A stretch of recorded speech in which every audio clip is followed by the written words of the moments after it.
So இப்போது அந்த hard work போட்டு வராங்க சொல்கிறீங்களா, சப்போஸ் அந்த பர்சனுக்கு பிக் பாஸ் கிடைக்கலன்னா, ஒருத்தன் ஹார்ட் ஒர்க் போட்டோ பயங்கரமாக ஸ்ட்ரகிள் பண்ணி ஃபேஸ் பண்ணி வரான்னா, அவனுக்கு அதோட பெருசாக அவனுக்கு கிடைக்க போது நான் பிலீவ் பண்ணுறேன். அவன் அது அந்த அலைவரிசையில் ட்ராவல் மட்டும் பண்ணிட்டு போனால் போதும். அவன் கண்டிப்பாக அதோட இந்த பிக் பாஸோட கண்டிப்பாக அவனோட ஃபேம் அதை தாண்டி அவனோட டேலண்ட்டுக்கு வேற ஒரு இடத்துல நிற்பான். இது இந்த சீசன் கிடைக்கல, எனக்கு வேற ஒருத்தன் அன்டிசர்விங்கான ஒரு பர்சன் கிடச்சிச்சு அப்படின்னு நம்பாமல், நான் இதோட தாண்டி பெருசாக போகிறேன் அப்படின்ற ஒரு தாட்டை மட்டும் போட்டு அவன் போயிட்டே இருந்தானா அவன் லைஃப் பயங்கரமாக போகும்.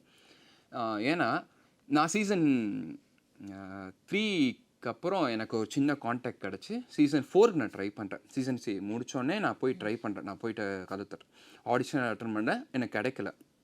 அந்த டைமில் வந்து எனக்கு ஒரு தாட்டு தான், நான் இதுதான் வேணும் மட்டும் இருந்தேன்.